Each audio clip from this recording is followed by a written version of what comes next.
Hi అండి. Welcome to my channel. మీరందరూ బాగున్నారా అండి? నేనైతే చాలా బాగున్నాను. మీరందరూ కూడా బాగుండాలని మనస్ఫూర్తిగా కోరుకుంటున్నానండి. మనం రెగ్యులర్గా చేసుకునే చట్నీలు కాకుండా ఇలా ఒకసారి ట్రై చేయండి. టేస్ట్ అయితే చాలా అంటే చాలా బాగుంటుంది. మరి ఎలా చేయాలి ఏంటో ప్రాసెస్లోకి అయితే వెళ్ళిపోదామండి. ముందుగా స్టవ్ వెలిగించుకుని పాన్ అయితే పెట్టుకుని ఇందులోకి ఒక 2-3 టేబుల్ స్పూన్ల వరకు ఆయిల్ అయితే వేసుకోవాలండి. ఈ ఆయిల్ అనేది కాస్త వేడైన తర్వాత ఇప్పుడు ఇందులోకి ఒక 2 టేబుల్ స్పూన్ల వరకు పచ్చిశనగపప్పు అయితే వేసుకోవాలండి.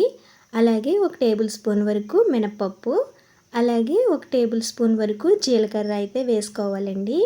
ఇలా ఇవన్నీ కూడా వేసుకున్న తర్వాత మంచిగా కలుపుకుంటూ ఫ్రై చేసుకోవాలి. చిన్న మంట మీద మాత్రమే కలుపుకుంటూ ఫ్రై చేసుకోండి. చూసారు కదండి, ఈ పోపు దినుసులు అనేవి ఈ విధంగా కాస్త ఫ్రై అయిన తర్వాత ఇప్పుడు ఇందులోకి చిన్నగా కట్ చేసిన అల్లం ముక్కలు, అలాగే వెల్లుల్లిపాయ రెబ్బలు అయితే వేసుకోవాలండి. వెల్లుల్లిపాయ రెబ్బలు ఒక 6-7 వరకు వేసుకోవాలి. అలాగే ఒక ఇంచు అల్లం ముక్క వేసుకుంటే సరిపోతుందండి. అలాగే ఒక 4 పచ్చిమిర్చిని ఇలాగ సగానికి కట్ చేసుకుని వేసుకోవాలండి. ఇలా వేసుకున్న తర్వాత మంచిగా కలుపుకుంటూ ఫ్రై చేసుకోవాలండి. మనకి పచ్చిమిర్చి అనేది కాస్త ఫ్రై అయ్యేటంత వరకు ఫ్రై చేసుకోవాలి. చూసారు కదండి, పచ్చిమిర్చి కూడా ఈ విధంగా సగం వరకు ఫ్రై అయిన తర్వాత ఇప్పుడు ఇందులోకి మనము ఒక 2 రెమ్మల వరకు కరివేపాకు, అలాగే ఒక ఎండుమిర్చి కూడా వేసుకోవాలండి. ఇలా వేసుకున్న తర్వాత మంచిగా కలుపుకుంటూ ఫ్రై చేసుకోవాలి. ఇలా ఇవన్నీ కూడా మంచిగా ఫ్రై అయిపోయిన తర్వాత ఇప్పుడు ఇందులోకి మనము ఉల్లిపాయ ముక్కలు అయితే వేసుకోవాలండి. ఉల్లిపాయ ముక్కలు అనేవి మరీ చిన్నగా అయితే కట్ చేయాల్సిన అవసరం లేదనమాట అండి. చూసారు కదా, ఈ విధంగా కట్ చేసుకుంటే సరిపోతుంది. నేను వచ్చేసి ఒక మీడియం సైజు ఉల్లిపాయ ఒకటైతే తీసుకున్నానండి. ఇలా ఉల్లిపాయ ముక్కలు అయితే వేసుకున్న తర్వాత మంచిగా కలుపుకుంటూ ఫ్రై చేసుకోవాలి.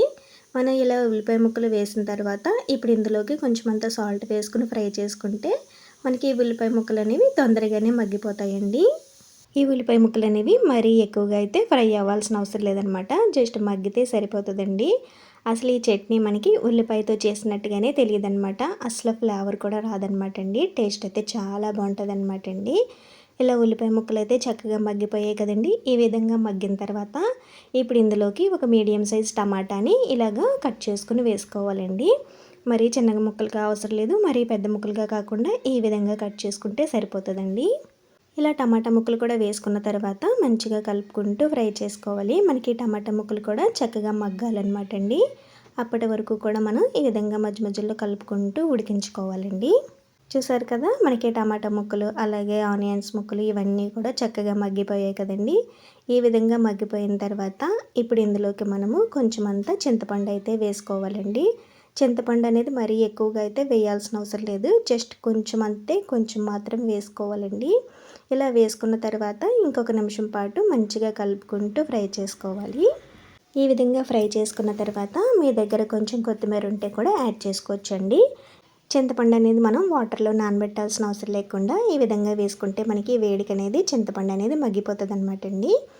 చూసారు కదా, మనకి చక్కగా ఫ్రై అయిపోయింది కదండి. ఈ విధంగా ఫ్రై అయిపోయిన తర్వాత ఇప్పుడు మనము కంప్లీట్గా చల్లారనివ్వాలన్నమాట అండి. చూసారు కదండి, మిశ్రమం అనేది మనకి చక్కగా కంప్లీట్గా చల్లారిపోయింది కదండి. ఈ విధంగా కంప్లీట్గా చల్లారిన తర్వాత ఇప్పుడు మనము ఒక మిక్సీ జార్ అయితే తీసుకుని ఇప్పుడు ఇందులోకి అయితే వేసుకోవాలండి.